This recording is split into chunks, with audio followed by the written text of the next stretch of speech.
सुप्रभात छात्रों। हम लोग आपके हिंदी व्याकरण का पाठ समास पढ़ रहे हैं, जिसका आज 5वां भाग लेकर मैं आपके सामने उपस्थित हूँ। इससे पहले हम लोग समास की परिभाषा, विग्रह और अन्य 3 भेदों के बारे में पढ़ चुके हैं। आइए आज हम लोग समास के चौथे सबसे महत्वपूर्ण भेद के बारे में जानते हैं, जिसका नाम है द्विगु समास। इसकी परिभाषा है, जिस समस्त पद का पहला शब्द संख्यावाचक विशेषण हो वह द्विगु समास कहलाता है। अर्थात जो 2 शब्द मिलकर समास बना होता है, उसका जो पहला शब्द होगा वो संख्यावाचक विशेषण होगा, वह द्विगु समास की पहचान होगी। इसमें समूह या समाहार का ज्ञान होता है। जैसे अभी जो परिभाषा मैंने आपको बताई, इस परिभाषा के आधार पर कुछ उदाहरण के द्वारा मैं आपको समझाऊंगा। जैसे समस्त पद है त्रिलोक।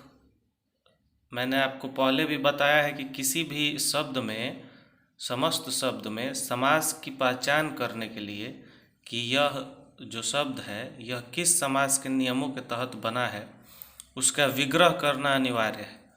तो पहले हम इस शब्द का विग्रह करेंगे, फिर पता करेंगे कि यह कौन सा समास है। जैसे त्रिलोक, त्रिलोक का विग्रह होगा तीनों लोकों का समाहार। इसमें जो प्रथम संख्या है वह, इसमें जो प्रथम शब्द है वह संख्यावाचक विशेषण है। तो परिभाषा के तहत जिसका प्रथम शब्द संख्यावाचक विशेषण हो वह द्विगु समास हो जाता है। इसी प्रकार दूसरा उदाहरण है चौराहा। चौराहा का विग्रह होगा 4 राहों का समूह। यहाँ भी प्रथम शब्द संख्यावाचक विशेषण है, इसलिए यह द्विगु समास है। इसी प्रकार तीसरा उदाहरण है नवरात्र। इसका विग्रह होगा 9 रात्रियों का समूह। अर्थात यहाँ भी प्रथम शब्द जो है वो संख्यावाचक विशेषण है, तो ये भी द्विगु समास है। उसी प्रकार सप्ताह, 7 दिनों का समूह, प्रथम शब्द संख्यावाचक विशेषण, द्विगु समास। तिरंगा, 3 रंगों का समूह, प्रथम शब्द संख्यावाचक विशेषण, द्विगु समास। समझ आया आप लोगों को? जिसका भी प्रथम शब्द संख्यावाचक विशेषण हो, जिस समस्त पद का विग्रह करने के बाद उसका प्रथम पद या शब्द संख्यावाचक विशेषण हो तो वह द्विगु समास कहलाएगा। अब 5वें भेद पे आते हैं, द्वंद्व समास। इसकी परिभाषा है, जिस समस्त पद के या जिस समस्त शब्द के दोनों शब्द प्रधान हो, जिस समस्त शब्द के दोनों शब्द प्रधान हो तथा विग्रह करने पर और, अथवा, या, एवं, तथा इत्यादि लगता हो वह द्वंद्व समास कहलाता है। यानी कि जो 2 शब्द होंगे उसका जब हम विग्रह करेंगे, तोड़ेंगे उन शब्दों को, तो बीच में और, तथा, एवं, अथवा, या आदि आएगा, जो द्वंद्व समास का पहचान होगा। पहचान के लिए दोनों पदों के बीच प्रायः योजक चिन्ह जो इस प्रकार का होता है, 2 शब्दों के बीच में, उसका प्रयोग होता है। कुछ उदाहरणों के द्वारा इसको भी हम आपको समझाएंगे।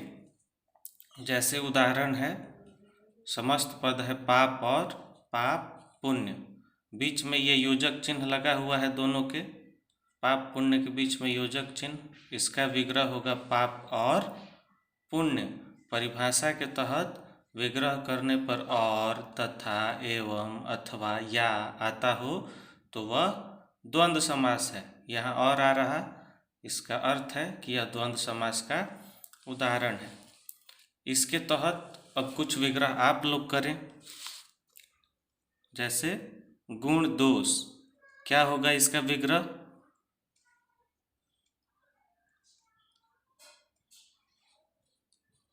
गुण और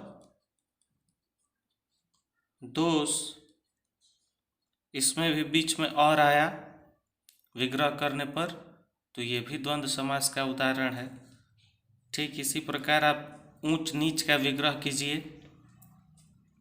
विग्रह करने पे क्या आएगा? ऊंच और नीच।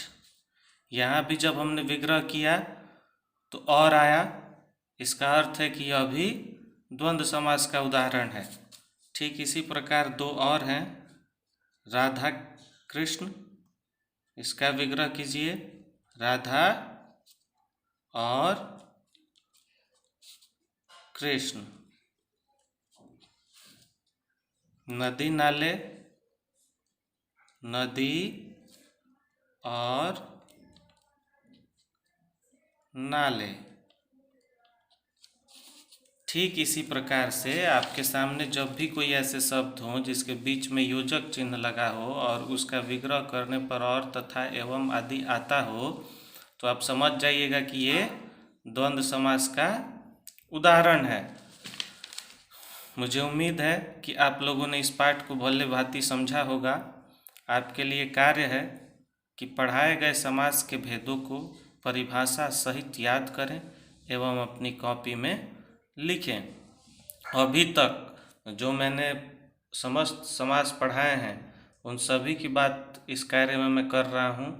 जो शेष भाग है इस पाठ का उसे मैं अगली कक्षा में पढ़ाऊँगा। तब तक के लिए नमस्कार, धन्यवाद।